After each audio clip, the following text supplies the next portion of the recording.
How do you learn who you really are? It's not found in books. It's found on the battlefield. What's up, warriors? Welcome back to the battlefield of the mind. Today, I am with the badass counselor himself, Sven Erlandson. So hopefully I didn't kill your last name. I'm rough with him, right? Trust me, I've been called worse. Yes. So Sven, you've been killing it right now, walking in the woods, giving people advice that help them out. Let's start off with you giving some of who the heck is this guy again? Because they're probably already following you, but they're like, oh yeah, I've seen your videos. Now I remember who you're talking about. Mm-hmm. Who is this? I've had a counseling practice for the last 30 years, most of the last 10 in Manhattan, New York City. I have clients around the world. I'm former military, though that was not anything significant, and I did not deploy, so nothing significant there. And former Division I athlete, former NCAA strength coach. And fundamentally, my practice is working with people who are extremely intense or who wouldn't be caught dead in a therapist's office, people who are stuck, people who have tried every other mode of therapy or healing or whatever, and they can't fucking get through it and they need something. Marriages that have been blown up. I specialize also in cheating and I also specialize in suicide and also working with veterans and first responders. And I've been doing this shit a long time and written a lot of books and shit like that. But basically in the business is just helping hurting people. Bro, you're speaking my language. You're on the right show today. All right. I really enjoy this. Can we just start off with the obvious thing, just to start off with especially with our guys. I work more with men than anything else at the moment. Our guys are stubborn. We're not going to accept advice or help unless we're in crisis. Generally seems to be like where a guy's like, my rock bottom is hit or my stuff isn't working and I don't know what I'm doing wrong. Like until we get to that moment, like guys usually aren't going to listen or going to reach out. Like, I don't need therapy. I don't need counseling. I don't need a coach. I don't need help. This mentality that's kind of been put on guys that we have to be lone wolves and it's the only way to hunt. What is your advice for this kind of thinking? Well, usually the people that I encounter who are coming to me for counseling have sort of brought themselves, life has brought them to their knees. And so by the time they're coming to me, I mean, my business is badass counseling. So they know I'm really here to sort of punch them in the face. I mean, in a loving way. And I'm compassionate at my work, but I'm here to bust through all that shit. But by the time, if they're coming to me, they're coming because they know they fucking need help. To the people who are naysayers or who aren't yet coming to me or say, the guys, and there are plenty of fucking women too, but to the guys who say, I don't fucking need counseling, I say, that's okay. You're young. Give it time. Life will break you. Life breaks everyone. And as I talk about in my last book, there's a hole in my love cup. I talk about how the soul is more powerful than the will. And when we're 20, even when we're 30, maybe even when you're 40, you can willpower your fucking way through life. And you have to understand, my clients are Wall Street. My clients are hedge fund owners. My clients literally, I know it's a fucking cliche, but billionaires, leaders in the entertainment industry, academia, sports, all that shit. And, you get to the top very often by sheer fucking willpower and creativity and grit and all that. But all that shit comes at a fucking price. It always comes at a price. Everything has a fucking price. And part of the price, well, the ending price by, whether it's 40s or 50s or whatever, if it hasn't chewed up your health or chewed up a few marriages, your fucking kids hate you, or whatever it is, you reach the come to fucking Jesus moment where you've got this gaping hole in your fucking soul and nothing can squelch it. No, the booze doesn't work anymore. Overworking doesn't work anymore. The pills, the fucking all the trips and shit, it doesn't fucking work anymore. And life breaks you down. Your own soul. See, it isn't even really life. It's your own fucking soul grinding you to a halt and saying, this thing, this shell in this life we're living, this is not who we are. It's your own inner authenticity drive. It's your own inner self saying this thing that we've created has been an adaptation to shit that went on a long fucking time ago. And this life, it's not us. Yeah, aspects are fine. Yes, it's nice, blah, blah, blah. But there's no peace in the fucking soul. It's not real happiness and shit. And so the soul will grind the fucking will down. So do the people who say, oh, I don't need therapy. And I say, that's fine. Don't do it. Nothing wrong with that. When you're ready, you're ready. And if you're never ready, you're never ready. But I know for a motherfucking fact, life will fucking grind them down and they'll come on their knees and, be begging their fucking priest or their God or their therapist or someone to get them the fuck out of it. And more often than not, what gets them, I mean, if financial ruin doesn't get them, or a lot of men are fine burning through the marriages, until they have to split their fucking fortune yet again. But what really gets them, more often than not, if they can survive all of those, is when their own fucking kids don't want them. Particularly for guys, it's when their own fucking daughters don't want anything to do with them. Or when they actually do love a woman, really, really love a woman. Maybe it's the second marriage, maybe it's the third one, and she leaves them. She says, dude, I love you and shit, but fuck this shit. You got to fucking change. This is bullshit. But it's loss. It's invariably loss that brings people to their knees and forces them to realize, shit, I need help. Man, you hammered so many good things right here. Loss is the teachers, the lessons that we need to wake up, and that humility that comes to reveal the willingness to be able to go, maybe I'm not the center of everything. Maybe I'm not the one who wills everything into existence. Maybe there's more to it than just what I know and what I do. And I want to just give you a little bit more of a praise, because there's people who pride themselves in being certain types of warriors. You got your mind side, your body side, your heart side, your spirit side.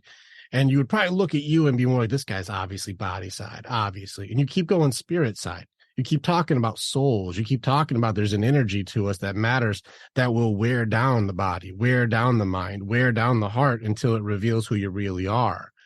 Not many people are going to have that awareness until they hit a rock bottom. And I'm like, I'm with you too. It's usually when they come to me is when I'm like, I did everything that I thought I could force into compliance. I did everything I thought I could make it happen.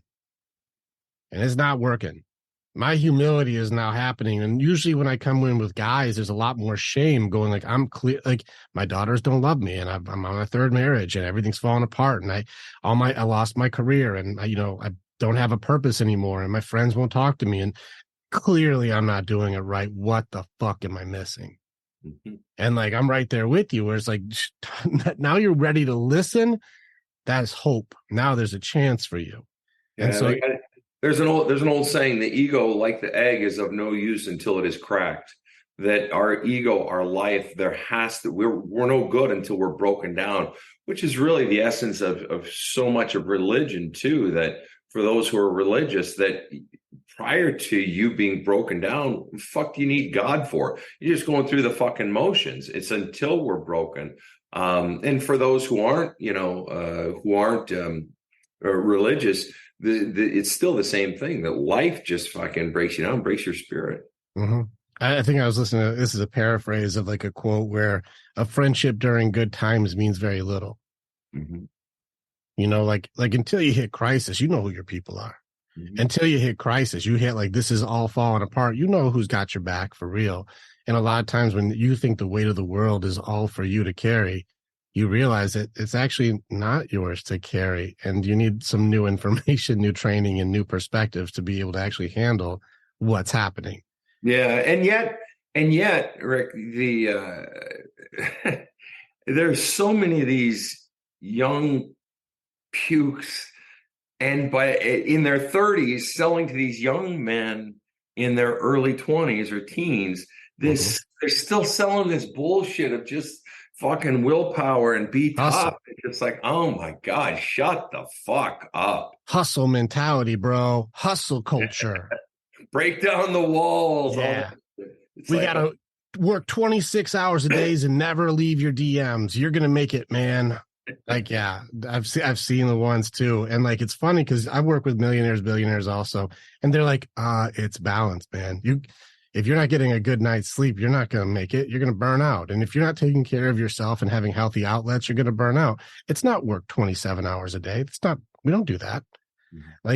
No, you'll never make it. You'll just burn out before that. But I've talked to a lot of these young guys who have fallen into that trap. We're like, dude, man, I gotta work. I'll just outwork them and then I'll be a millionaire by 25. We're like, Right. you, dude, I will introduce you to truck drivers and like soldiers and people who like you aren't outworking. Right. I'll put you on a construction crew. You will not outwork. You think these guys just don't work hard enough? That's why they're not successful? You're out of your fucking mind. No, it's not hard work. You don't know something right now.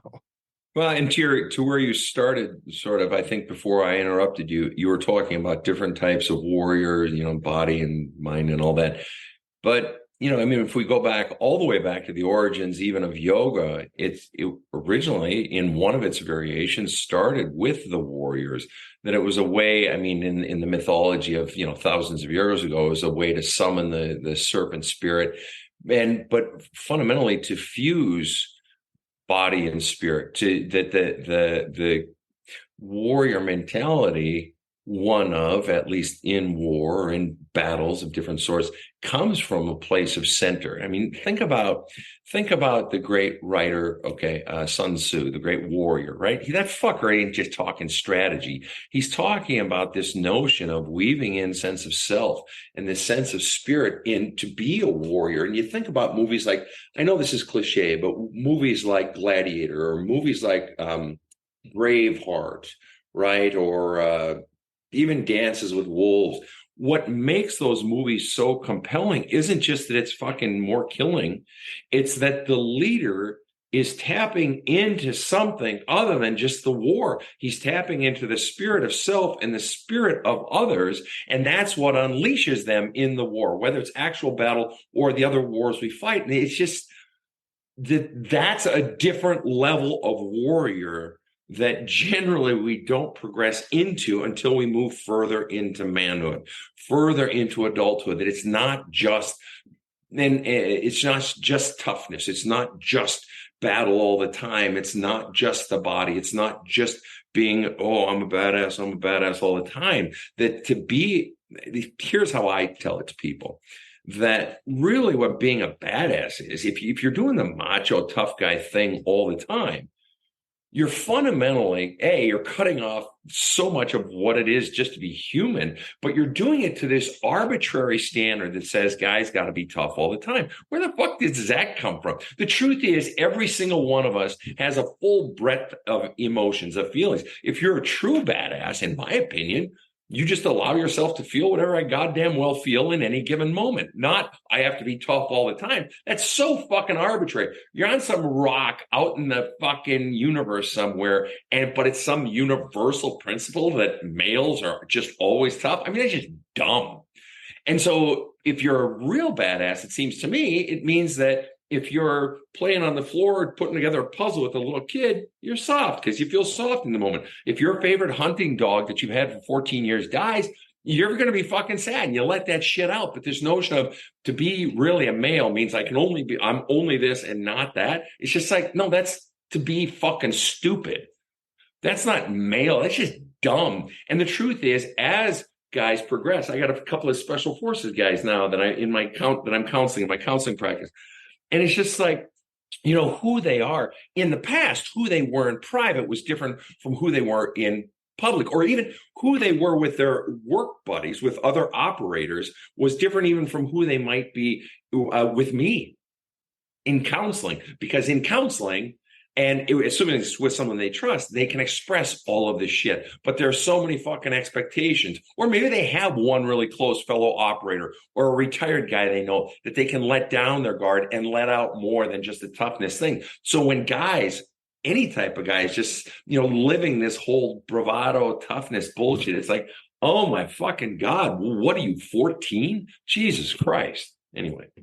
No, preach. We actually did it was last week. I did a 2-hour training on what's a real man. And we got into all of that shit. We got into like, we don't get sad. We don't cry. We take what we want. Like this whole bravado thing you're talking about. And then that's why I turned it and I switched it. I'm like, all right, real men, how many of you guys feel real confident about the word vulnerability?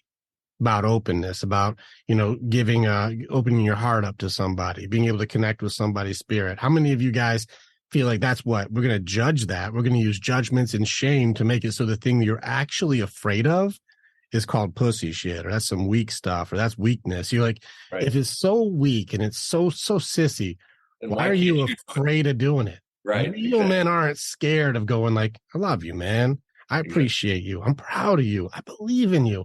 I'll be there for you no matter how tough it is, man. Like, I can open my heart and I'll cry about that. I've had guys in my group. They're like, yesterday we had a guy going through it and he's like, man, I'm crying it out. I'm like, fucking, I'll jump in with you, dude. Let's cry it out. Brian, you in? He's like, yeah, I'll cry with you guys. I don't give a fuck. These are all like hardcore military guys and business owners and like lead. I'm like, dude, fucking real men, dude. We're humans. Right. But do we have the courage to be able to accept our own authenticity, even if other people won't? Precisely. And this is where, like, what's a real man do? I don't have to be afraid of my own feelings. Yep. And that's where a lot of guys are. I'm scared of my own feelings. Well, and I mean, that's absolutely 100% correct. And to sort of put the fear of God in you, I mean, you can live that way, being scared of your feelings, but I guarantee you, as a matter of absolute fact, and I don't mean you, Rick, but I guarantee you that if you live that way, you are going to fuck up your marriage. And you are going to, in more ways than the normal parent does, you are going to fuck up your kids. Because that if you can't be vulnerable, or if you can't open up and be gentle, be kind, be loving, be sensitive to not only your own shit, but sensitive to someone else, and to be present, I fucking guarantee you'll mess up your marriage. Yeah, I mean, of the women I've had in counseling, session over the last 30 years, so many of them, if they're in relationships with those types of guys, or even if they're in a sort of a lesser version of that type of guy, or somebody less intense, it's always about this desire for connection. Mm-hmm. And we all want that in life. But fucking hell, if you can't open up, I talk about in my book, in a couple of my books, I talk about, we're all familiar with brutal honesty. But to me, brutal honesty is kind of the coward's way out, because it's fundamentally you're going through life saying, this is what's wrong with you, this is what's wrong with you. I'm just being brutally honest. This is what's wrong with you, and that's what's wrong with you. But they're trying to mask judgments as honesty. Well, yeah, but worse, they're putting that out there. They're putting the focus on the attention on the other person. What I focus on is not brutal honesty, but what I call radical honesty. And radical honesty isn't what I'm pointing out what's wrong with you. I'm pointing out what's wrong with me. I'm pointing out my vulnerabilities, my fears, the very things that might get me judged, or for which you may not like it, for which you may leave me. Now, radical honesty, that requires some balls, because that's what vulnerability is. That's what you were referring to earlier. This notion of opening up and showing you who I really am. And if you can't do that, there's no fucking way. There's a missing piece. To have a great marriage, your wife will be like, we don't fucking connect. And when a woman doesn't connect with her heart, she's going to close her fucking legs, and then you're checking out. It's done. Go ahead. Sure. There's a piece that I found missing, because I did when I was doing a training on radical honesty, I'm like, how is it so difficult to work through? My next book goes more into like the piece that you need to do radical honesty is radical acceptance. I need to be able to hear what you're saying as it is, without having all of my wounds, my triggers, my defenses, my control mechanisms kicking on to make it more or different than what it is. And so I have to accept where you're coming from. That way I can take your honesty on without blame, shame, judgment, or guilt. And so let's start off with radical honesty. And in that way, I just more go into training grieving systems. So that way I can go through denial, bargaining, anger, depression, into acceptance, honor, meaning, and accept truth from your point of view without judgment of your point of view. So while radical truth or radical honesty would be like a goal, well, without radical acceptance, it's only going to turn into conflict. Stay with us. We'll be right back. Warrior, thank you so much for being a part of the information that we have. And you're part of our story as we are a part of yours. It's very much an honor to be able to connect with each other. If you want to know more, or you want to get started with working with me or working with our warriors so that you can begin your path to authenticity, strength, leadership, and accountability, this is the way. Together, we are way stronger. Now you get to choose. Do you go forward or keep doing what you've always done? If you stay where you're at, hey, click on some of the stuff and follow what it is. We got motivational stuff. We've got podcasts. We've got more things. Just subscribe and do the stuff, and we'll keep you updated. But if you want to start going in, start jumping into what our programs offer and start your journey. and being the hero in your own story.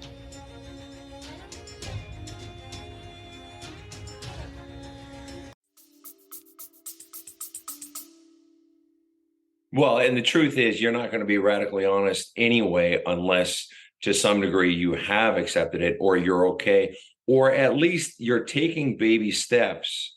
But yeah, there's some truth to that too, that, yeah, you got to purge out your own fucking pain, fears, and bullshit beliefs you've been taught about yourself from your past, so that you're not triggered by the other person's radical honesty. And unfortunately, so many guys in the past, for sure, haven't done that shit. And that's why, we're seeing so many guys, and not to say women don't do their share to fuck up relationships, but that's why we're seeing so many guys just fucking shutting down and fucking ruining that shit. Well, they're also, more guys are also, because of the way the dynamic is shifting. And I don't go hard into polarization, but I can't deny it exists. Right. For especially masculine, feminine energy. I can't pretend it's not a thing. Right. I just don't, that's not me either. That's not where I go with it. But I can say, I can see where if she's being far more aggressive and he's being way more passive, I'm like, well, there's going to be a dynamic shift here. You can see, like, if she's taking over all the masculine stuff and he's doing the feminine stuff, you're going to see a dissonance happen. There's going to be hypergamy that does kick in, that does exist. And so those things are there, but being able to say, I can accept radical truth. Truth is such a funny word, man, because I'm writing on this now in this new book. I've been just studying the shit out of it. Truth is so hard for people. Like the Jack Nicholson thing, like, you can't handle the truth, like that thing. Like, when you tell somebody like the truth, how often is it able to be like reflected back that they truly, really hear you without adding to it or changing it or altering your intention or creating an assumption?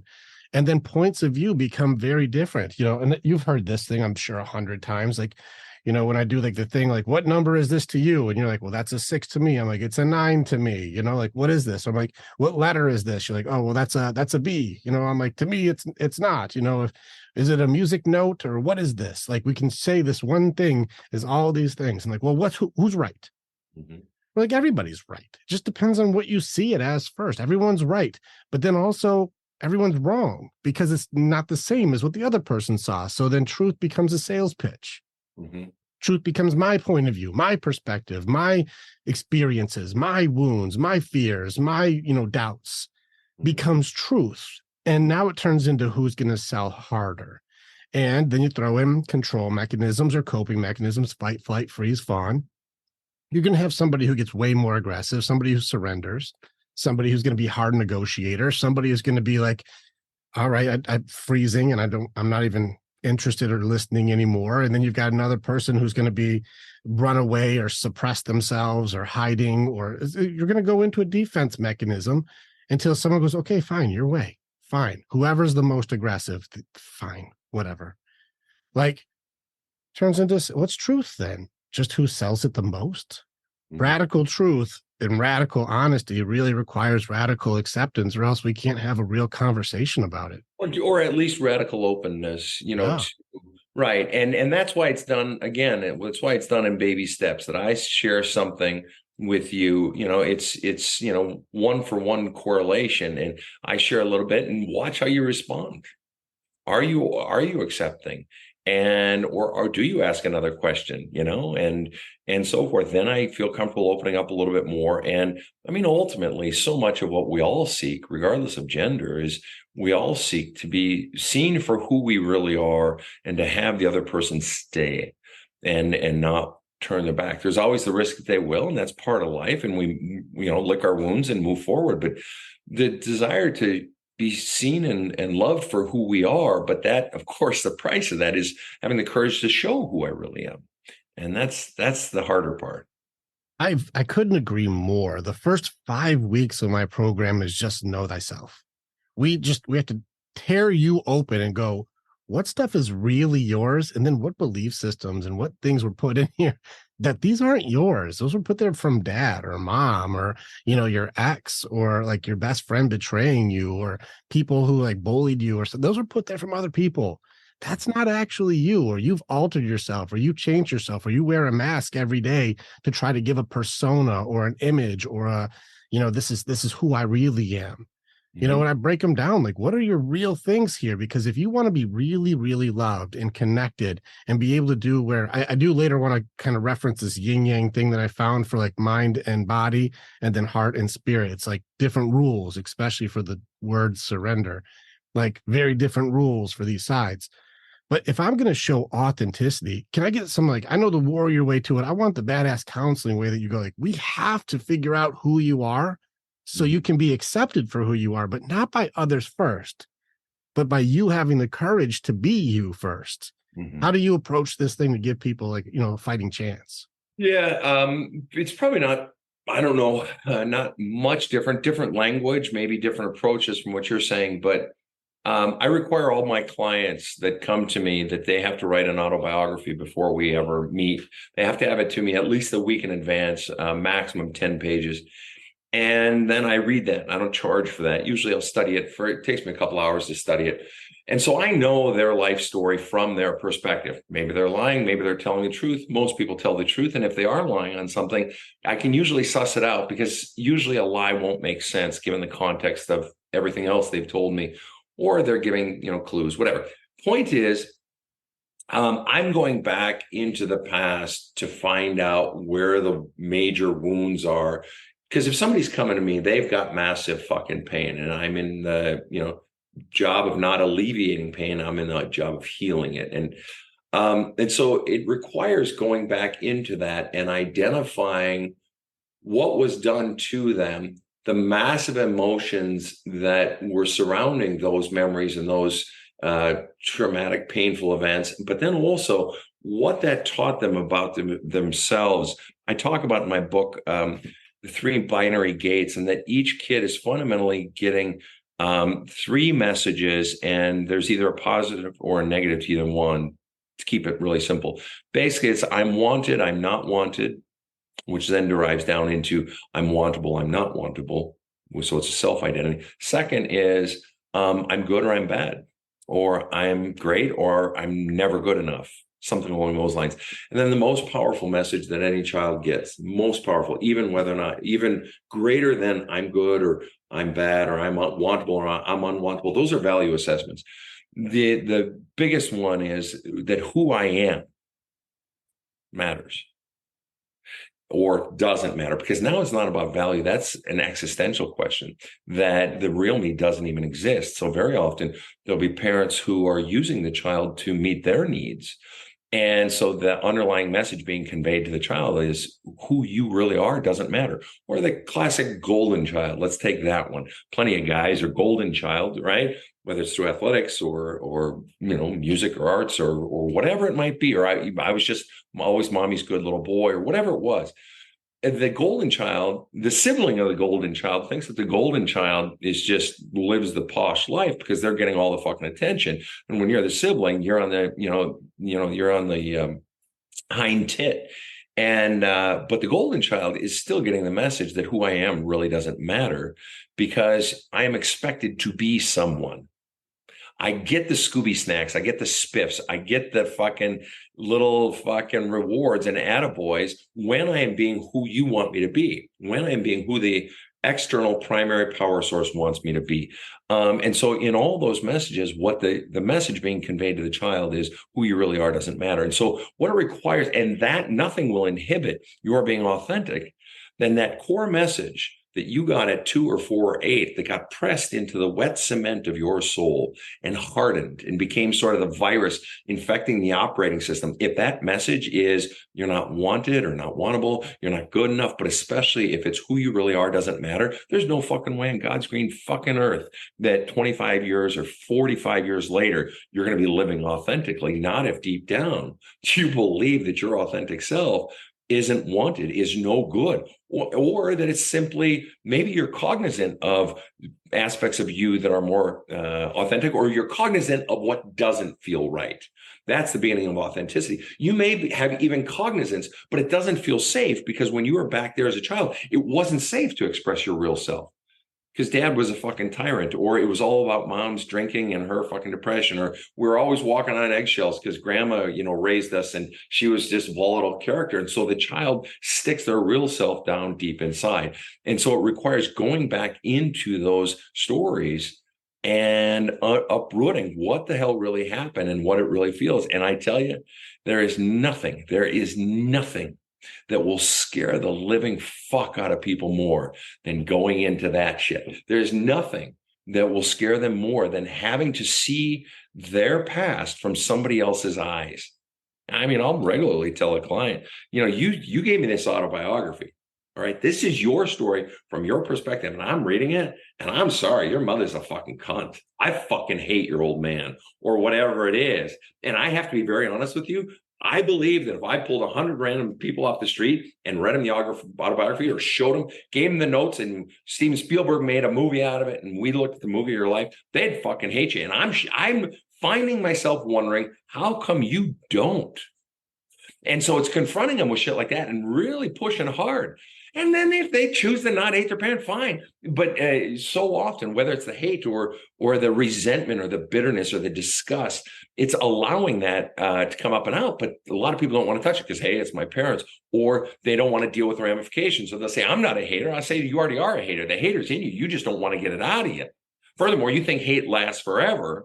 And I've had plenty of clients who say, I hated my, mom for, 2 years, and I worked on flushing it all out. Now the hate is gone. They think it's a permanent state or whatever it is. But that's the shit people are really afraid of.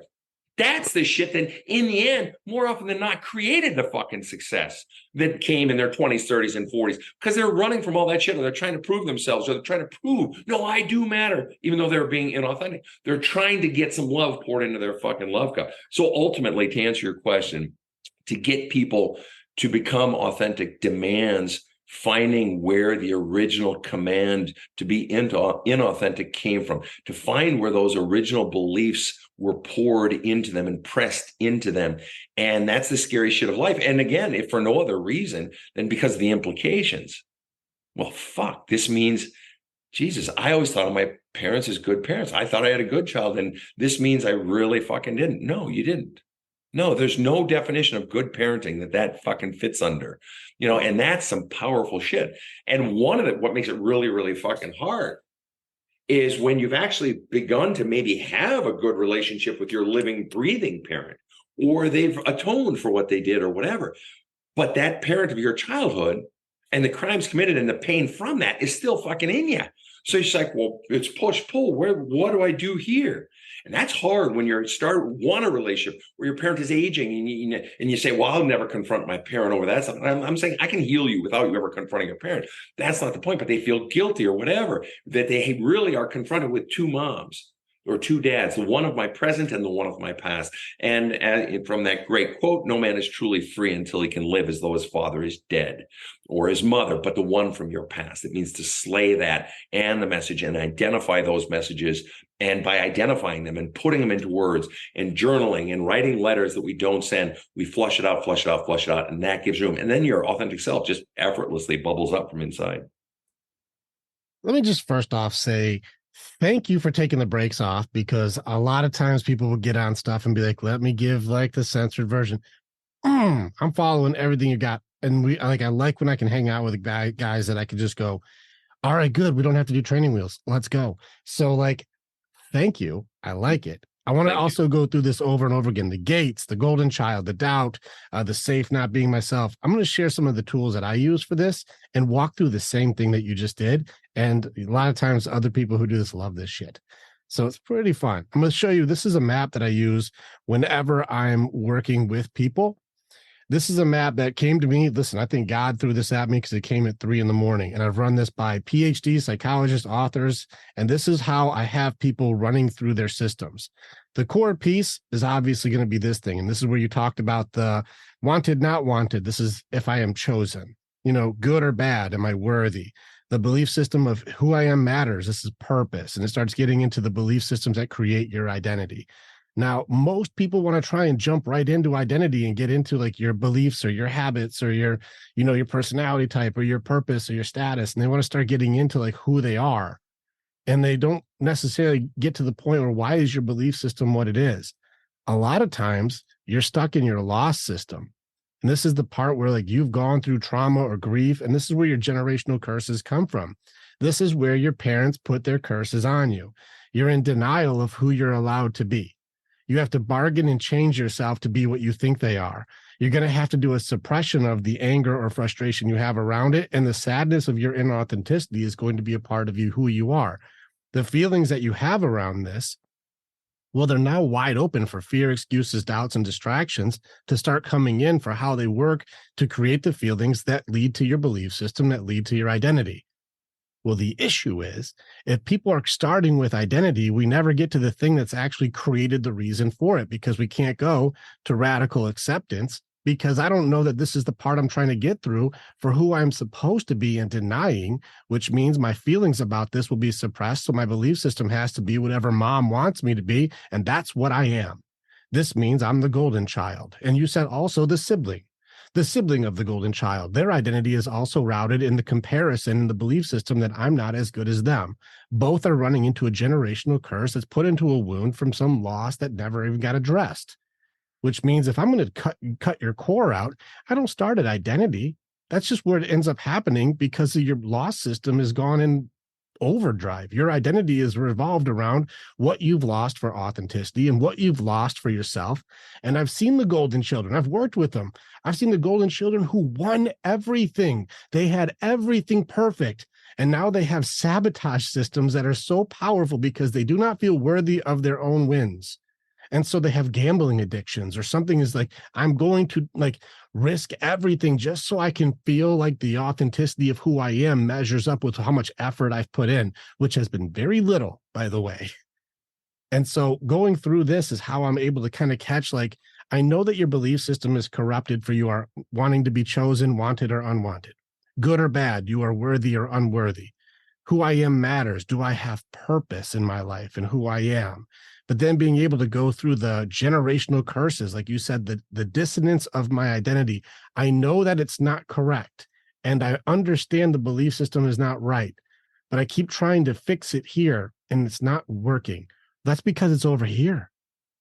That's why you're in the wrong spot. Go to your grief. Go to the things that went wrong and let's tear out the thing that makes it so I can't look at who I am. The lies that I tell myself to make my mother happy, my father proud. Well, I'm afraid to let them down or be who I am. That fear can come in through creating all of the different scenarios that scare the shit out of me for who I'll be if I'm unchosen, which means I will never be chosen if I am truly who I am. So I will be what they tell me to be. Well, we better get rid of that here. If we can't get to radical acceptance, I can't get into rewiring your belief without it coming back again because it's not really gone. Mm-hmm. We're just putting another mask on another mask and calling it better. Right. And this is why it's kind of cool where I'm following where you're going with this. And like, it seems correct, but being able to rewire beliefs and identity for chosen, worthy, and purpose, even the sabotage systems, I found most of the time it starts with something was lost. There's something inside of you. And I agree with you when you said most of it is loss. Loss is where it all comes in, where you lost something important to you. It could have been something that you loved about yourself that someone said, that's not good. Stop being that. Stop using that. Mm-hmm. And you change yourself for it. Mm-hmm. Thoughts? No, I'm with you. You're doing great. Keep up the good work. It's cool. One thing I enjoy about this is when I hang out with other people who are like, they're fucking good at what they do. Mm-hmm. And I go, I found the same answer you did. You're like, I've been doing this for 30 years. I'm like, I'm on this for 12. I'm like, and I found this. And you're like, I found it too. I'm like, we must be doing something right. You're like, I came in through spirit. I was like, I came in through body. You're like, right on, but we got the same core. Same core. There you go. We're doing something right. Looks like we're meeting in the middle. The connector is there. Or there's a cluster of idiots on this sector of the internet. Very true too. Could be that also. We're just creating new generational curses. I like the thing where you said the hate thing, where you said, I want to get in. I said, I read this and I try to be, I use the objective perspective as much as possible, but there is a point where you go like, you do know your parent sucks, right? You do know that they're the worst.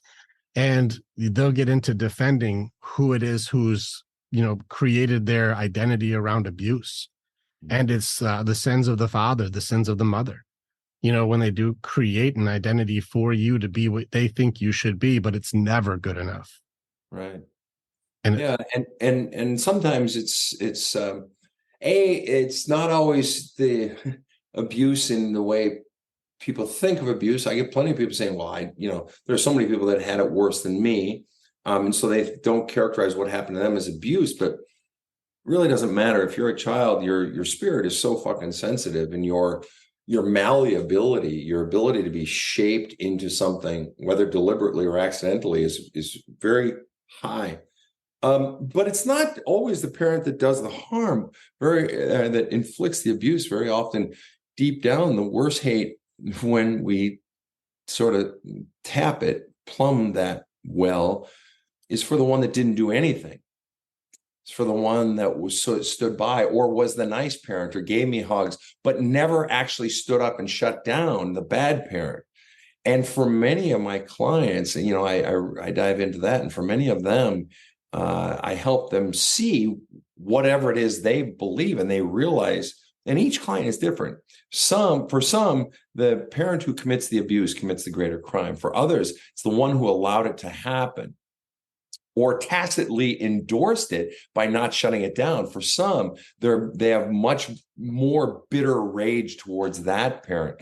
And so the idea of a bad parent or someone that we might hate, it doesn't always surface as the mean ogre, but oftentimes, and that's a real fucking revelation for a lot of clients, is when they've had this massive fucking blind spot, because they realize, I saw my dad as the good one because he was always nice, and he was the one that played with us, or he was the one that gave me a hug after mom went on a rampage, or vice versa. And then, but as we dig down deeper and to realize, sure, mom was only 29 when she had me, but or whatever, 19 when she had me. And I say, yeah, but that means by the time you were 9, mom was 28. And I guarantee that 28-year-old had infinitely more power than you did as a 9-year-old. She had the power to get you out. And see, the thing is, working with people nowadays, especially in the United States, Canada, Australia, UK, where a lot of my clients are from, just because English speaking, it's like, no, man, you didn't fucking grow up in the 1940s. If you grew up in the fucking, I grew up 60s, 70s, right? And then, of course, into the 80s. But it's just like, if you fucking grew up in the, 80s, 90s, there were in the US, there were resources fucking everywhere. Every fucking church had a fucking, either a fucking, battered women's shelter, or they knew where one was. Every fucking, not even big city, but small cities, 10,000 people or whatever.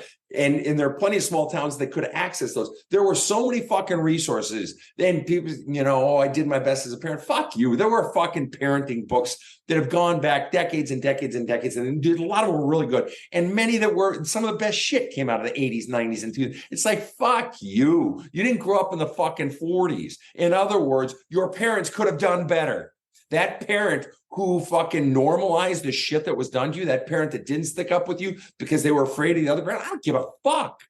You think you're afraid? What about that fucking kid who has zero power, who can't drive a car, who can't run away, who can't go to a fucking shelter? It's just like, and a lot of parents will so then normalize the abuse, or they won't jump in front of the hail of the bullets, so to speak, the abuse coming at the child, or sometimes they'll get in the foxhole with the child and let the child be in the foxhole with you, or some will even put the child in front of the fucking bullets, so to speak, let the child, how many fucking clients where I'll say, so we'll just use, I'll just set it up with these two genders, okay, so your dad was the abusive one, and he would hit you and yell at you and put you down and shit, and they'll be, yeah. And then I'll say, and did your dad hit your mom? Oh, no, he never hit her. I'm like, oh, he was a fucking saint. So he didn't hit his wife, but he was happy to hit his fucking kid. Tough guy. And I'd say, and your mom was okay with that. It's just like, what the and it can go the other way. The gender can go the other way, or even a non-binary, it can go the other way. Okay. But the point is simply, it's like, what the fuck? You let your kid get hit, but you don't.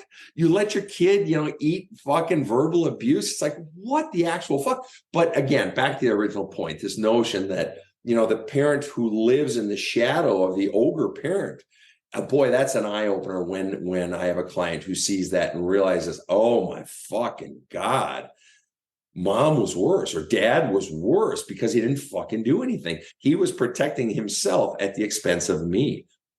So all sorts of shit. And who do they believe they're protecting when they're talking to you? And it's funny when you're like, no, mom was good one. Mom was okay. Or dad was good. You're like, hold on a second before you start coming to their rescue. Hold on. They didn't come to yours. Like, right. I'm with you on this. And I think it goes back to that the Bible scripture where it says, like, all it takes for evil to thrive is the indifference of good men. Yeah. And what's interesting in this is, who are they protecting? Yes, they're protecting, the parent who was nice or whatever. But what they're really protecting is their own self. They're protecting their own sense that I had a family, or that my whole life I've had someone who loved me. I had the abusive parent, but mom was always loving and kind. So I always had someone who loved me. But then when we really look at it, we realize, Jesus Christ, fucking shit, mom didn't. Implying that mom protected herself. I was a pawn in her game, or dad protected himself. So in the end, the person they're really protecting is they're protecting their own self, very often from a realization such as, fucking hell, I have been alone the whole time. They're protecting themselves. And when you realize, and not every client comes to that, obviously, but that's one of the big ones. When you come to that realization, the realization is not only have I been alone the whole time for some, because I had the abusive parent who clearly didn't fucking express love, or they'd give some love, but then they're dumping all this crap into my love cup as well as the love. And then you have the one who is just protecting themselves. That's not fucking love. And so what you realize is not just that I've been alone the whole time, but I'm alone now. All of a sudden the universe just opens up in its expanse. The universe feels so big and I feel small because I'm alone. Yeah. I've been alone the whole time, and I am alone now moving forward. And so really, yes, they are protecting that other parent very often unwittingly, but they're really protecting their own protecting their own sense of lovability, their own sense of feeling connected to something, grounded in something, versus just floating around out in fucking space. So yeah, and that's the shit where it's like, that's the other side of my work. It's one thing, I got to be tough and I got to confront people with shit. But in the end, all the fucking hard shit that I push people to and challenge them and it's badass counseling. But in the end, they have to know that they wouldn't let me go there if they didn't. They have to know that they're surrounded in my work with them, that ultimately that it's surrounded by love. Yeah. They have to feel worthy. Love. And they have to know that I'm not doing this to hurt them. I'm crawling down their throat. I'm in there doing battles with the dragons from their past. I'm not hurting them. I'm not trying to hurt them, but they have to know ultimately that I love them and that I'm here to help. So that means and this is where, it just comes with experience, that it's just knowing when to push, when to pull, when to, drive fucking daggers in them, and when to just hold their hand and soothe them. And it's not one size fits all. Mm-hmm. There's only two kinds of warriors. You're either trained or untrained, and you're speaking warrior talk to me. I'm like, are we fighting demons today? Are we breaking curses today? Are we slaying a dragon today? Like, what? Open the door and let's see what comes out. And so I'm locking shields with you because I care about you, not because I'm here to get your ass kicked. Like, we need to fight whatever's about to come out. Now you're either ready or you're not ready. I'll show you how to battle this thing, and then we're going in. Right. Yeah, I agree with you very much. And the thing that's too is, like, it's interesting when we get into the kid stuff where they start doing that protection system and realize I've always been alone. One of the bigger ones too I run into is I never felt safe. Right. Never felt safe. I never felt like there was someone protecting me, looking out for me, making sure like the protector was the one who was hurting me. Right. Yeah. Especially, if there's volatility in the home, or if the messaging that I'm getting at school, let's say bullying and so forth, isn't countered by some counter message of acceptance and approval and kindness at home, then that child is not going to feel safe anywhere. Now, a lot of kids are, plenty grow up in a home, the volatile home, or the walking on eggshells home, but then school becomes their refuge. Plenty of kids have been saved by school, whether it's teachers who encourage them, or a favorite coach who just gave them love and was kind, or a shop teacher who took them under their wing and helped them cultivate their talents with their hands and their brain to fix things, whatever it is. But if you're eating shit on both ends, yeah, man, you're never going to feel fucking safe. And you fish out of water, and you're going to adapt. That child's just going to adapt in what they're either going to shut down, or they're going to adapt. They're going to find some sense of connection. And that's that slippery slope then down into potentially drugs, or finding your refuge in, giving your body away for a lot of young women. And yeah, and that's control. That's where I started finding it gets into control. And that's where it gets into like the system itself for grieving, which is the denial, bargaining, anger, depression, is linked to the denial goes into retreat, or, that's the flight. That's suppress yourself, hide yourself, put yourself down. And denial is directly connected to that control system of like suppression that goes also into, I don't want to accept the reality of my life. And I don't like what my life is, and I need to feel good. And remember, even on my map, like distractions come in through your pleasure system, and denial can disguise itself as protection itself. And so like, I'm safe if I'm this way, so I'll be that. But I really hate my reality of what I am, and I need to not think about it. So I need to be numb, or I need to be high, or I need to be chosen by somebody for something, or I need to go towards, could be porn, or it could be shopping online, or it could be social media, or it could be attention, or it could be, there's something I need to feel good, even at the cost of myself long-term feeling bad. I need to feel good. So denial plus distractions comes in through two pleasure systems to make it so it creates addiction.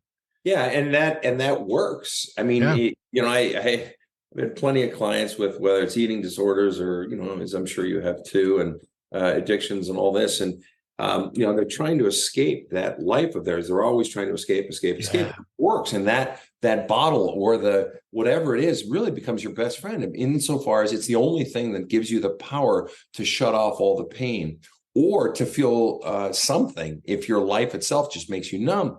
But the thing is, it always comes with a hangover of some sort, or a crash of some sort.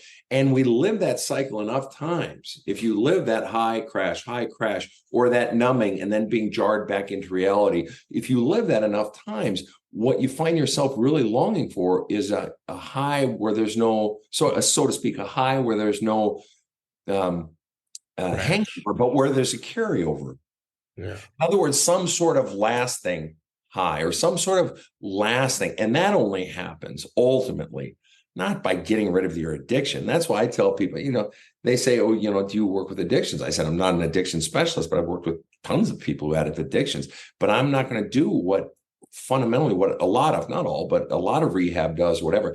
I don't give a fuck if you have your addiction. Your addiction is like, that's the sore throat. That's your upset stomach. That's the fever, but it's not the fucking virus causing all of it. We have to go in. So you keep your addiction for now. And if you decide you want to, shirk it later, fine. You shed it later. But ultimately, the more we get the source, the root causes out, that addiction, that need to escape your life just sort of floats away, because you've finally begun to live and create a life that actually brings peace, rather than this incessant unrest inside. Correct. And like, this is where you and I are already going against the general teachings that they're doing for conventional therapy, conventional counseling, where they're treating the symptoms and not the cause. And I'm seeing a lot more of, here's a medication for you, that whenever I work with people, I'm like, no, keep your medication until you feel like you don't need it. Let's get rid of the reason you even had the need for it. Right. And like, this works for both addiction and anxiety. Like I've cured people of anxiety forever, because I trained you how to fight it. It's just fear. Like, I'll teach you how to fight fear. It's beatable. You just have to know which thing it is and how to fight it. And when you're trained, when it comes up, I just know which thing I'm fighting. And so I don't need to panic. I don't need to use this ability that I have that's actually a superpower as a crutch. And like, this is where I get into those things too. But I'm right there with you where we have an instant gratification society and people live in discomfort instead of visit discomfort. And that's probably more of a Goggins thing than anything, where he says, like, think about like working out, for example. Like the same thing, like, well, you'll visit discomfort for like 30 minutes or an hour. I'll be uncomfortable. I'll put myself through like, physical anguish. I'll push my body to its limits and I'll sweat and it'll be hard and I'm pushing, right? Well, you'll do that for like 30 minutes to an hour. You'll just visit out of your 24 hours. It's just I'm visiting discomfort. But how do you feel the rest of the day? Well, I feel better the rest of the day because I just visited for a little bit. Well, people will go, I don't want to go through the work. I don't want to do that hard visit discomfort. And so I'm going to skip that. And then the rest of the day, they feel miserable. So instead of visiting discomfort and feeling good long term because you did work, they're going to skip work because they don't want to be uncomfortable and then live in discomfort. Mm-hmm. And it's like, no, let's go ahead and train just a little differently. Instead of an instant gratification of do nothing and then feel terrible, let's do a little bit of something and then feel better. So you no longer have to go to a vice to feel better because you feel terrible all day. Mm-hmm. And just that small, like even just one, just listen, give me 30 minutes. We're going to visit for just a little. Like, we don't have to make this your whole lifestyle. Let's just change it a little. And just those kind of instant gratification versus let's visit discomfort has changed the mentality so people can have a fighting fucking chance. Mm-hmm. So same thing with anxiety. I don't view anxiety as a disorder. I view it as a superpower that you just don't have control over yet. You're time traveling, man. You're looking into the future. You're creating all the scenarios. And not only are you creating scenarios, you're also bringing your feelings and having an emotional attachment to all of the possibilities that could go wrong. That's fucking amazing, man. I'm going into 50 different futures and I'm having an emotional response in each one. That's a superpower. You're time traveling. Mm-hmm. But do you control that power? Or does that power control you? Because a trained version of that power is clairvoyance. Right. I'm looking into the future and learning life lessons that I may be more prepared for if it does go this way or that way. But then I can delete that and be either ready or not ready. And I'm kind of good no matter which scenario. And I go through like 7 things to go like, let's see if you have any tools here. Let's see if you're ready for if something does happen unexpectedly. And let's look at what you got. And we start getting into, do you have problem solving skills? Do you have creativity to get outside the box if you need to? Do you have resourcefulness? Do you have a support system at all? Do you have any positive outlets to lower down the pressure for you? Do you have a faith system in any capacity that you're not the center of all things and you can rely on something more than you?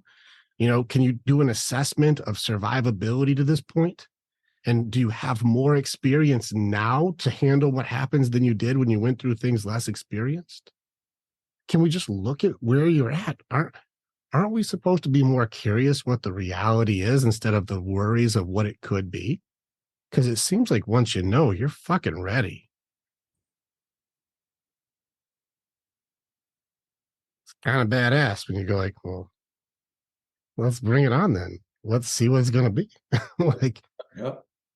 So I'm with you, man. It's cool to watch another warrior be able to speak the same language coming at it and like, we go in and we fight. We're going to go and kill these things together. And I definitely honor you as a warrior too, to say like, I see you going in and saying, we're not going to do this fluffy hold flowers with each other thing first. First, we got to kill the monsters. And then we bring flowers back from hell for people to go, look what we've done. And I think it's pretty badass. I concur with why you say this is badass counseling. Because nobody's ever come into the warrior's way and gone, well, that was easy. Like, we don't do it the easy way. We're gonna gut that shit. Amen. This is cool, man. It's very cool. There's another thing I wanted to get into for you. Are you good on that topic? Because I feel like we just fucking just uppercutted that in the nuts. Yeah, absolutely. Right on, dude. Let's see. I want to get into, we did the strength thing and real vulnerability. That was awesome. Distrust your inner voice and then being able to trust your authenticity. I like that. Let's see. We need to trust what you don't. All right. And we have talked about trust. If you had something right now, I want to go into something with you that's like a little bit more like you at the moment. We go into suicide talk. We go into the darkest of the darkest. I got a person this weekend. I'm going to be going in hard because they're like at bottom. And I'm like, I got to come pull you out. Like, I know that these are there. When we're going through the darkest of darkest, I've got a lot of veterans, especially right now, where it's like, man, my vets, they don't see a way out. What hope can we give, or what things can you go right now? Like, hey, listen, like, you don't have to go it alone. You're not fucking crazy. Like, you're not broken. Like, you just need something to make it so you can have that purpose, that belonging, that light, anything. What have you been doing, and how can people reach out to you to be able to find that camaraderie or hope, or that? I don't. What do I you? was in a 12-year suicidal depression myself. I committed suicide. I've got the 9-inch scars up my forearms to show. And I don't know. I sort of come at it a little differently. If life is sitting at its fat ass right on your fucking head and you can't breathe, and it's been that way for 2 or 8 or 20 years, no amount of focusing on a good thing it's beyond that. It's so far past that. If you're at the point, I mean, your internal sort of pilot light, it's just flickering now. If you're in that discussion, it's just flickering. And so it just defaults back to the shit we've already been talking about, that this is where it requires just really going into the pain and everything inside that love cup, that now more than ever, because it doesn't matter if I put in 1 drop of sweet stuff or 4 drops of sweet stuff inside a love cup that's full of manure and rocks and sludge and crud and infestations of maggots in there. We have to go in there. And so, you may or may not know, with all my clients, my opening session is a mandatory 4 to 6 hours. We set it in advance, but usually I set the 6. And follow-up sessions are never less than 2 hours. Because, excuse me, especially when we're getting into the heavy stuff. And again, by the time somebody's knocking on my door, it's the heavy stuff. But particularly in cases of suicide, or I'll get a cop calling me and saying, I've got my service revolver in one hand and, Jack Daniels in the other, or whatever. We have to go. I go directly into what hurts the most right now. What are you struggling with? What's the hardest part right now? And we address this. And of course, usually it's, my wife this, or my kids that, or it's everything. Everything's going bad, or I've lost everything, or what have you. And so we have to go into it and into it and into it. And then at some point, after the initial, flushing of all of what's ever addressing them now, at some point, it won't be in the first session or whatever, but we're going into then the shit of the past, that because it's the shit of the past of what you were conditioned to believe about yourself that has caused you to allow things to get this bad, and that has caused you to miss red flags, that has caused you to live in a life where your belief system of strength is that strength is just your capacity to endure more and more and more. Now, that's part of strength, but if that's your only fucking notion of strength, you'll fucking find yourself at the suicide point at some point, or you'll find yourself under a mountain of shit, or you'll find yourself self-medicating, which is just a ridiculous term, but self-medicating with everything. Why? Because you're taking on more and more. Give me bigger rocks. Give me bigger rocks. And it's like, you can do the tough guy thing or the tough broad thing all you want.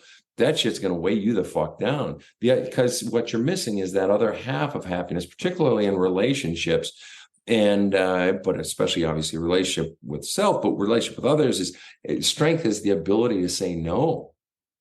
And so many people, if their definition of strength is how much I can endure, they lack the ability to say no. So I'll get, as long as we're having sort of the tough guy conversation, I have plenty of clients who they're tough guys when it comes to life and their work, and their go-getters and their conquerors and all this shit. But maybe when it comes to, because let's just say for instance, they had a mother who was dominating. I'm just using mother in this case. I used father, the last one.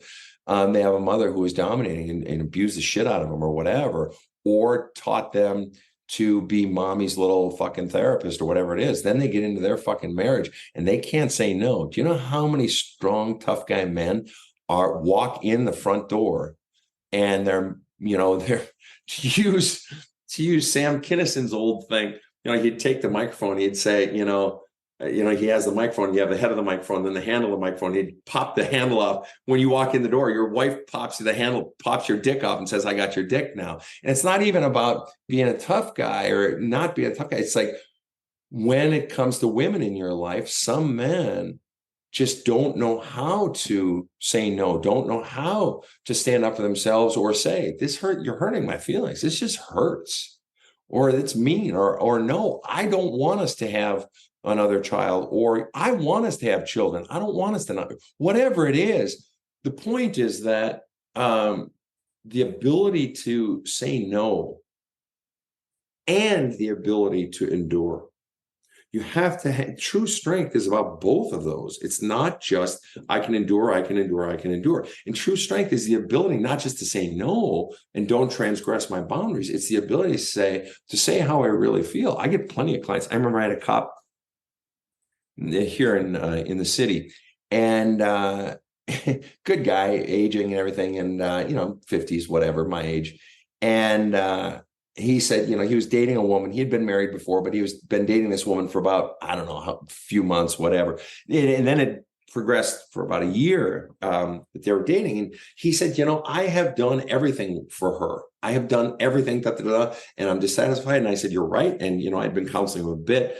And I said, but there's one thing that you haven't done. There's one thing that you haven't given her. And he says, what the fuck are you talking about? Even you Sven, say that I've given her everything and all this. The one thing you haven't given her is the truth of how you feel. That when she hurts your feelings, or when she's fucking rude, or when she says, oh, I couldn't text you all day, I was so busy. And I'm like, really? You can't fucking text? Really? 5 fucking seconds to send a fucking text? Fuck you. Or, or when she just hurts you, she doesn't fucking return your call, or, whatever. It's like, but you didn't put your feelings out there and say, hey, that didn't feel good, or you started allowing it in the beginning rather than walking away in the beginning. So for part of the definition of strength is also the strength, as we were talking about earlier, to go into the hard stuff or go into how I really feel. That's scary stuff, and really fucking scary, because the other person may breathe fire down your throat or whatever it is. And so back to the original question on suicide, it's going into the shit, but eventually of what's addressing them now. We're just going to massive shoveling mode. It's like the hurricane is raging outside and the basement is filling full of water, and we just start bailing water. I go in, and that's what we do. And we keep doing it till we get them a little breathing room that day. And then we go back in the next day or a week later, and whatever it is. But for me, everything is about getting all that shit out of there. It had, especially in the case of suicide, so that at the very least, in the notion of that pilot light, to mix all of my metaphors here, that tube that sends the gas to the spark, the tube under your water heater, or that tube has been so corroded that no gas can get to that flame to make the flame, that your internal divine spark, to make it bigger, to come back to life, that it's become so corroded with crap and pain and bullshit beliefs you've been taught about yourself. And so what we got to do is get in there and sort of burrow out that hole, that at least for today, get a little more in there. And we don't do that by trying to force in more gas, force in more good. We do it by getting out more of the bad. And that's the deep dive, shit. Man, first off, I honor you for being able to share like your 9-year battle also. Like, it's nasty, dude. It's hard. Yeah. But then also, like I concur. Like, it's not about talk about good feelings, good feelings, good feelings. We do have to clear out the fucking baggage. We got to get rid of the pain, man. Like, how are you supposed to move when you can't move? And this is where like the self-talk that goes into depression, the negative worth, the way you speak to yourself starts adding on your doubts and your shame to make it so your identity is like, I do not have any value to exist. Right. I am a piece of shit. I am garbage. I am worthless. I am unlovable. And those things start creating the belief system that you can't see any good. So don't try and give me a few drops of sugar on my garbage and my shit and my trash and my maggots. Yeah. I very much agree with you. Yeah. When one of the things, sort of having been there myself, and I have a different approach regarding suicide, sort of having been there and just worked with a lot of suicidal people in my life and known people in that dark, dark, dark place, is I tell them, I said, listen, if you choose to kill yourself, I honor that. And I will respect your grave. And I would go and I would to your grave and speak well of you and kindly to you. I wouldn't urinate on your grave. I don't believe in, I mean, there's that old biblical line from, Jesus, not that I'm all Jesus-y and shit, but I'll steal from anybody, where Jesus said, blessed are the poor in spirit. Well, who's poorer in spirit than someone who's suicidal? Who? Nobody. And so I believe that I have an obligation to come in, and a desire, having been there, to come in with just love and to say, hey, if you need to do this for you, I understand. I'm here to fight all the demons inside and get that crud out. And I'll do everything I can. But in the end, if that's what you choose, know that you go to your death with one person who understands and one person who loves you anyway. And I'm sure you have other people that really do love you who aren't able to help you, even though they may want to. But I guess what I'm getting at is I don't shame people for suicide, because that really doesn't help anything. So yeah. They're already shaming themselves enough. They don't need another person in the mix to validate it. Right. Yeah, I'm with you there. Can I share like a little bit of what's been working on our side? Yeah. I've been leaning real hard. So the Warrior's Way, we not only train through our boot camp of being able to know thyself, know thy enemies, and know how to battle, but we also have such a deep connection to just a brotherhood of men who all team up together and do like the black box thinking. This is like, if one alpha has found a thing that works, he shares with all alphas. We all converge and like, oh, that's great information. I can use that. And then we can break to our packs and we all lead to be the best fathers, husbands, brothers, sons, like that we could possibly be. And so we take as much information. How many books have you read? How many books have I read? How many books has that guy gone through? And how many thousands of years of information have we absorbed and we can share between each other to make it so we're all stronger?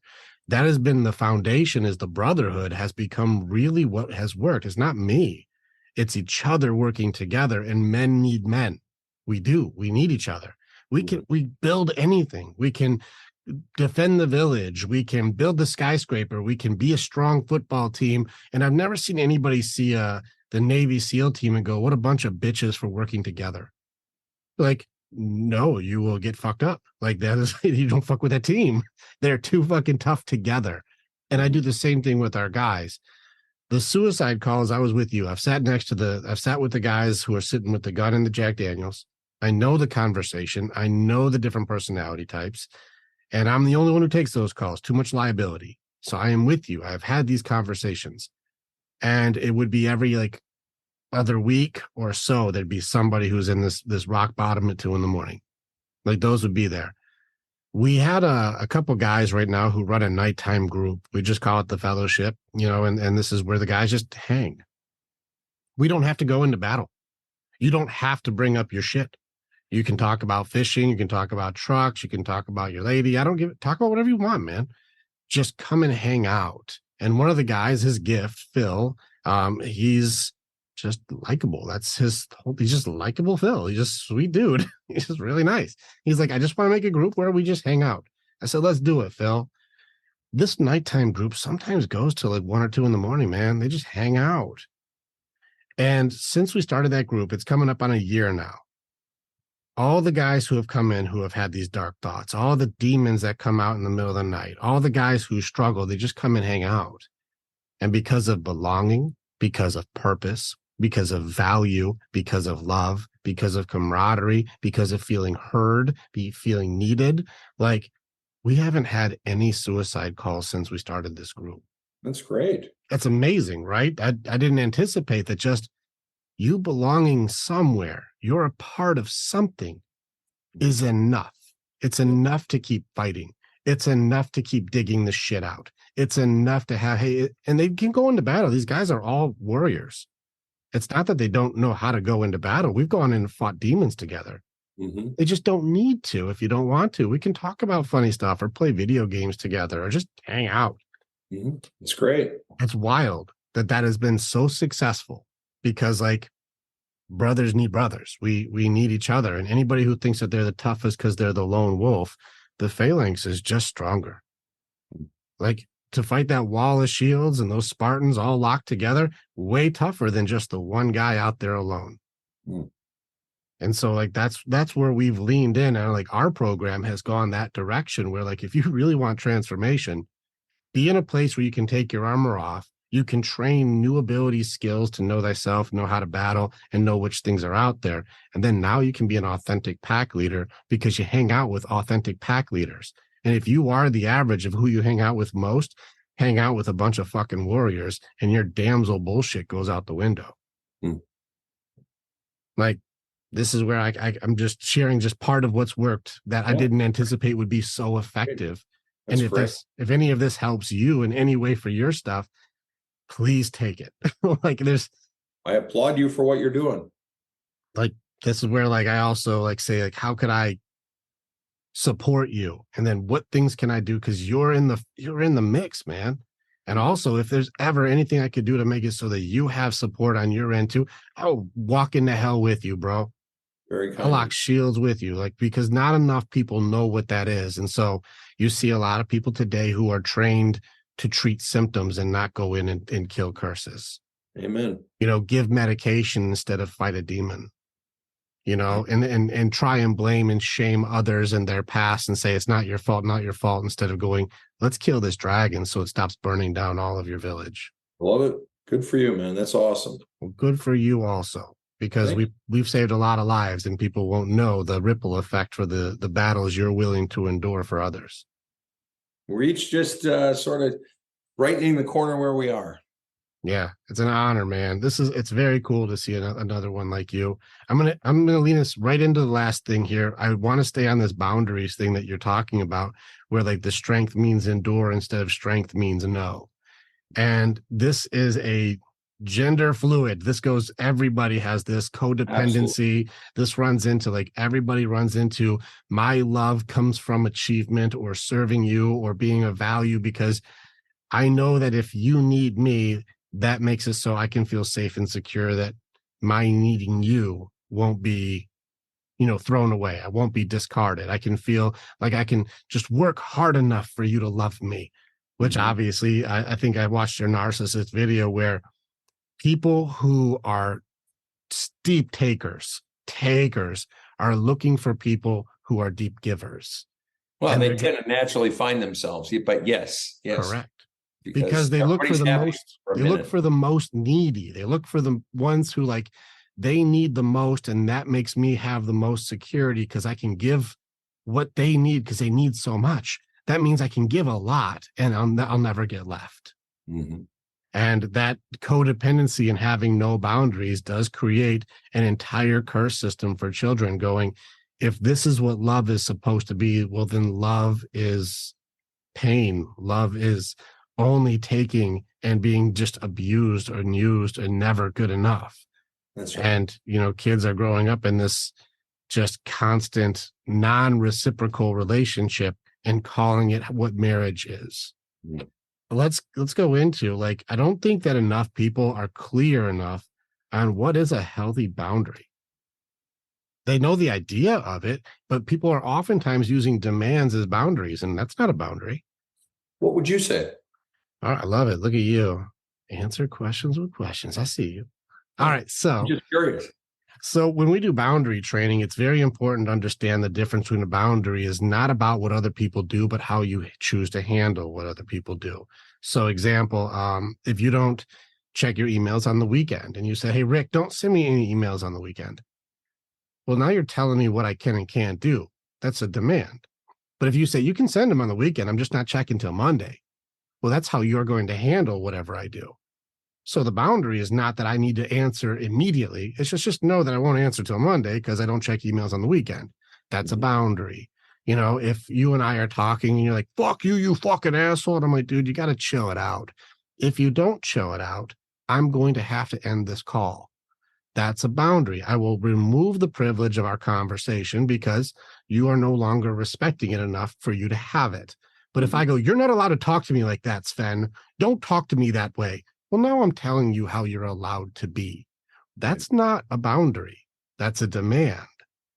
And so when we teach boundaries, we make it so like at least you have to know thyself well enough that if you're compromising your authenticity for somebody else's judgment, somebody else's shame, their guilt, their blame, well, you're not holding a boundary. I'm like, I'm going to hold my ground here. You're treating me in a way that I know goes against who I really am. And I'm going to have to remove the privilege of me being here if you can't respect that. This is standards and boundaries instead of expectations and demands.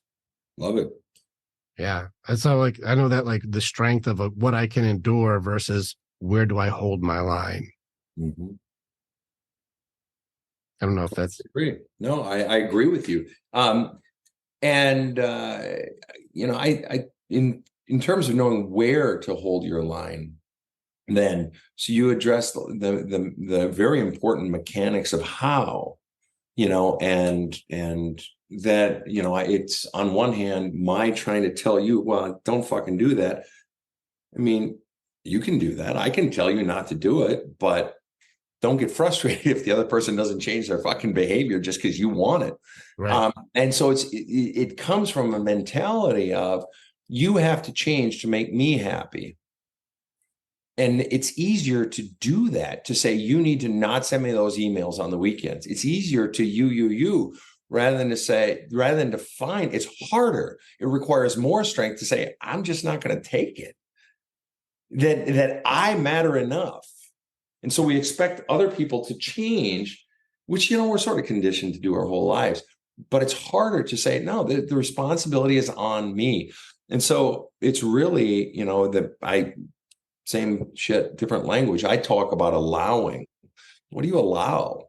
And in terms of someone, again, transgressing your boundaries, and the way to know what you will allow and won't allow, is simply, does it feel good or does it feel bad? It's really that fucking simple. So that gets into the other side of allowing, not just what I'll allow. Well, I won't allow that because it feels bad. I won't allow you to, you know, speak ill of me or put me down or whatever. But it's also the really hard part about the word allow is, do you actually allow up your own feelings so that you know what feels bad, so that you know what not to allow in the other person, but also do you have the courage to allow up your no? Because if you've been conditioned to believe as a child that your voice doesn't matter, you're not allowed to have feelings, as every fucking male is, not every, that's not right, but as so many males are, you're not allowed to have feelings, and feelings are for pussies, and feelings blah, blah, blah. Well, good luck with that one. Because then what you're fundamentally saying is the only feeling I'm allowed to have is anger, right? That's the only one we get. Well, even that's shamed once you're in a relationship. So you can't do that once you're in a relationship.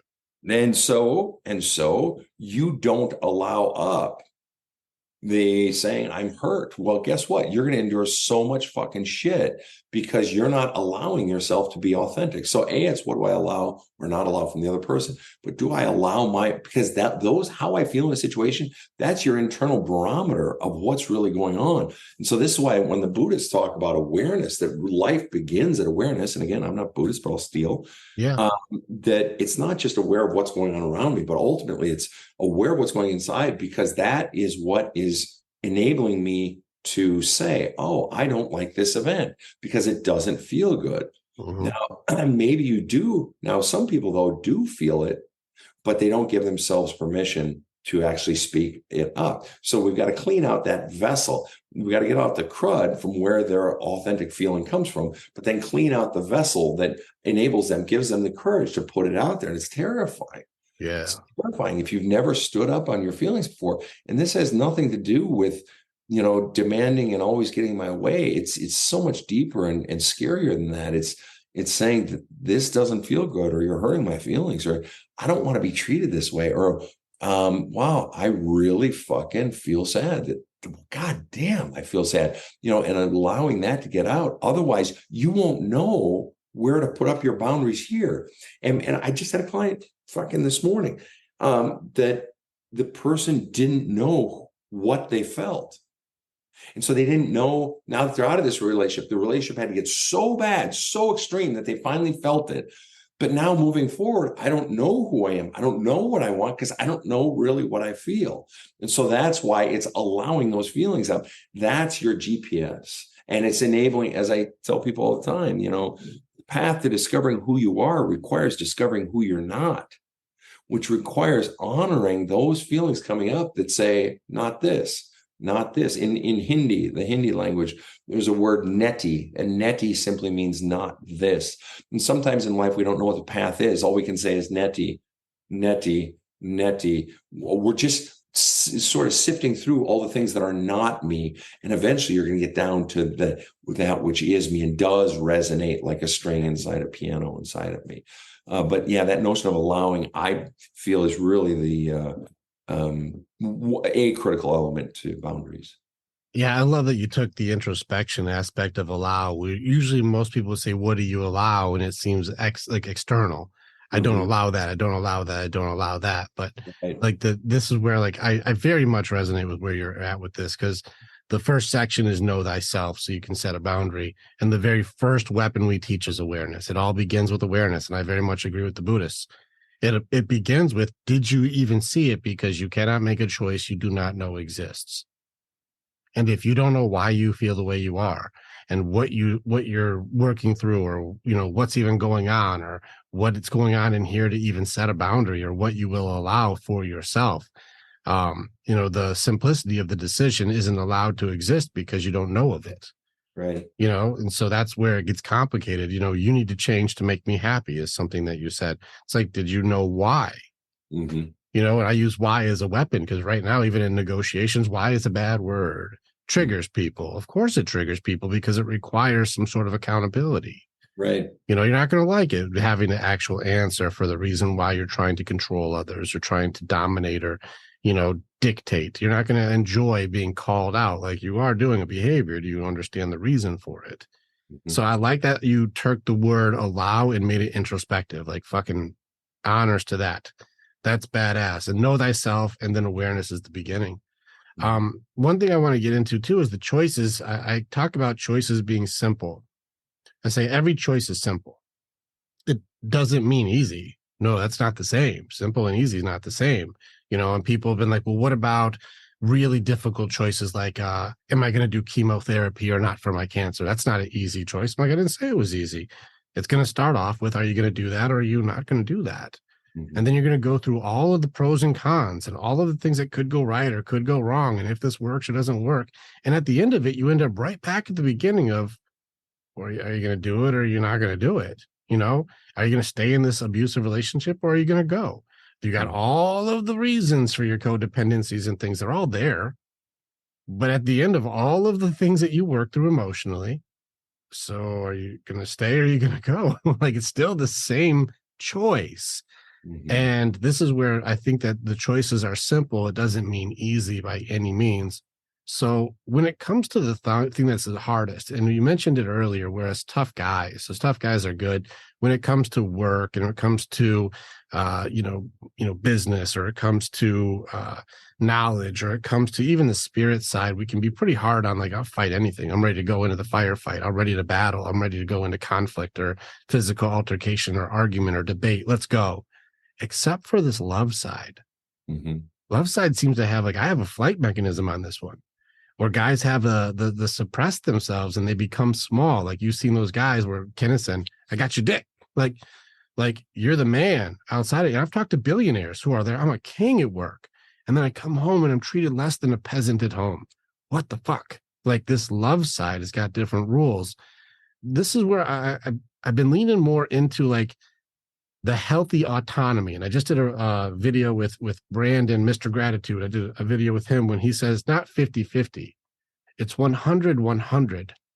And we make a whole, like, it's 200 together makes a relationship. Like, I'm solid, you're solid, and we complement each other, not complete each other.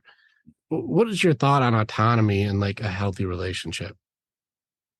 Like, I'm able to be separate from you. If ever you like violate my core non-negotiables, then I have to go, and have the ability to without being completely trapped, stuck, or feel like I'm a prisoner in my own relationship. Well, if I'm feeling like I'm a prisoner in my own relationship, that's on me, because no person is a prisoner in any relation. I mean, there are, excessive abuse particularly if you're a female. If there is, the threat of physicality, though plenty of males too. I was in abusive relationship where I was being abused. But if you're feeling trapped, doesn't it raise the question? My first question, if someone's saying to me, well, I feel trapped in this relationship, my question is, why? In what way above all else do you feel trapped? And it goes back to what we were talking about earlier, this notion of, what you were talking about, this simple decision thing, or someone feeling trapped, or autonomy in a relationship. Ultimately, so much of my work, as in 90% of my work, is all on fear. And what really, I tell people all the time, if you can never figure out why someone's doing something that doesn't make sense, or they're not doing something that would make sense, or even if it's yourself, always ask yourself the question, what's the primary fear driving the behavior? Speculate the answers, list them out, and then go with the biggest, hairiest, scariest one, because I bet my left testicle, if Vegas were giving me odds, that is exactly what it is. People are driven by that fear. And so if you're feeling trapped in a relationship, it's because you're afraid of something. There is some fear in leaving that you have. Maybe I'd be alone, or Christ, what would my parents say? Or I fear, my kids growing up in a 2-parent home, or I fear my parent having to be with that other parent half the time, or my child having to be with that parent the other half the time. You fear something that makes you feel trapped. You fear being thought of as the bad guy. You fear their blowback. Maybe you love them so much that you fear, but you don't want to be in the relationship so much. You fear hurting them. Whatever it is, it's always fucking fear. It's always fucking fear. And so in those decisions, for instance, of, should I stay or should I go, or any other major decision, my work is always in simply where's the biggest fear if you go? What's the biggest fear if you stay? And then let's weigh your fears. Everything boils down to fucking fear. That once we can unearth those and name those, especially the big ones, then what's underneath is what I really want. And I think what we discover is that people know what they want, but they're terrified of executing what they really want. So if you're in a relationship, how do you maintain autonomy in a relationship? Well, first of all, you have to be, you reach a point, and I wasn't this way in my 20s or my 30s. I wasn't. But now I've been in a relationship. I'm 56 and my girlfriend is 60, and we've been in a relationship for 10 years. And if she needs to go, she needs to go. We'll hug, we'll kiss, we'll cry, thanks for the memories. And then life goes on, and I will grieve, but in the end, life goes on. Well, it took a couple of failed, serious long-term relationships or marriages to make that happen, to get to the point where that's okay. But that doesn't keep me from being vulnerable within the relationship. I'm willing to be vulnerable, knowing that I could get hurt again. And if I do, and so many people don't want to do that, it hurts so much. I don't want to do that because it hurts so much. But once you've done the work of actually grieving and flushing out all of the pain and writing those letters to your ex that you don't send and getting it out, now I have the tools, and now I'm not quite as afraid. I always tell people, the grand part of going through hell is that it's not as scary the second time, or it's definitely not as scary the third time, because you begin to see the waymarks and you begin to know that I have the tools to get out and I will grieve. So regarding autonomy within a relationship, it's just the willingness, or it's sorting out the fears so that I know that if I have to exit, or if someone is treating me poorly, I can exit, or I can say, please don't treat me that way. However, that being said, within that greater context of not just I'm not afraid of that, but it's rooting out those fears, identifying what my real fears are in a relationship. Fear that I got a client right now. He's he's still struggling from a divorce that happened X number of years ago. And he says, Sven, she was the most beautiful woman I've ever met in my life. I'm never going to have someone that great again. I'm a 6. I got lucky to have a 10. And so this notion, when he was in the relationship, he was terrified of losing her because he knew he was never going to. And for him, that having beauty got him aroused sexually, but it also got him, a lot of cool points with friends and so on and so forth. But came at a hell of a price in that marriage. But that is what kept him neutered in the relationship and had him not standing up for his own autonomy or saying, no, that's not okay. You don't get to treat me that way. And it ended up blowing up in the end. And that's, sort of a broken record for plenty of relationships. Where I'm going with this, though, is if you have that power going into a relationship where you're not afraid of losing the person, because you know that you have that if it ends, if she leaves, if she rejects me, I'll be okay. And not just, I'll power through, but I'll allow myself to grieve, and then I'll flush out the pain and I'll be able to stand back up. I'll allow myself to not just get knocked down, but to stay down and allow myself to be down. Because the down is the soul's desire to grieve. Depression is a gift. It's the soul's desire to finally bring healing. Okay. So then if I go into a relationship knowing that I'll be okay, I don't want it to end, but knowing I'll be okay, even if it does, then what that means is I can begin to, and if I find someone who is of that same sort of strength or suppleness to life, that they've grieved and they know how and so forth, then we can have a relationship. And this is what it is with my partner, that in this relationship, my sole goal is to help her become her most authentic self and fly at full fucking wingspan, even if it means leaving me. And her goal, and she would say so, is to help Sven become his fullest sense of self, fly at full wingspan, even if it means me leaving him. Does she want that? No. Do I want that? No. But if that's where it leads, that's okay. Versus, I want you to fly with clipped wings so that you'll stay because I need you. You're my love source, or whatever it is. So that autonomy is the sense of autonomy in a relationship, and creating a relationship where we're both here for the upbuilding of each other, demands going down and identifying what my fears are in creating such a relationship, allowing my wants and needs out there, but also giving of myself to serve this person. It's both. Bro, that's exactly the answer I found too. I dug the fuck out of that hole to find the same thing. Damn it, you're good. You're good at this game. Listen, I'm propping you on this one. I'm with you. I believe I train it. My next book, The Map Out of Hell, is about grief training and how to grief train correctly through your coping mechanisms, through fear, doubt, excuses, and distractions, and then being able to grieve appropriately through all the pieces. I believe it's trainable and it has worked. And for you to say my autonomy is there and I will grieve, I will do this. I know how to go through it. I've done it before. I'll do it again, and I'll do it again. It is a training. It is not like I'm born knowing it. There's steps to it, and we can go through, not avoid, not distract, not deny. I go through all those feelings. That's a trainable skill. Absolutely. I'm going to ask you a question. I hate doing yes or no's, but it's a yes or no question. Mm-hmm. Do you believe, as a spirit warrior, that fear is beautiful? It's beatable? Sure. Of course, yes. It is beatable. And so for anybody who's like, I don't know if it's possible. I don't know if I'm so uncertain. I'm so scared. Yeah. And that's understandable. We've all been there. I mean, and we've all had such loss or fear of loss. I mean, just if you tell me you don't have fear, and then I say, well, wait till your, second oldest kid has to go in for surgery, then tell me you don't have fear. Mm-hmm. You say you don't have fear, you're just fucking lying out your ass. Right. No, I like what you were saying there about grief and that it is trainable. And what was the question you just asked? Oh, can fear be overcome? That's what I wanted to address.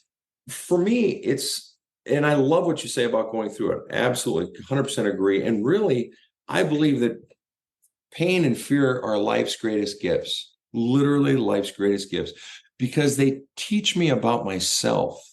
Not just that they strengthen me as I recover. That's not really it.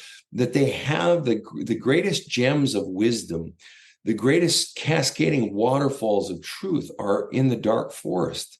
They're in the ugliest stuff.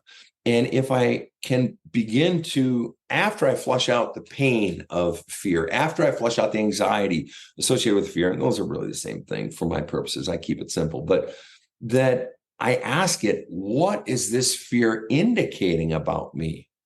What is this telling? Where the hell is this fear coming from?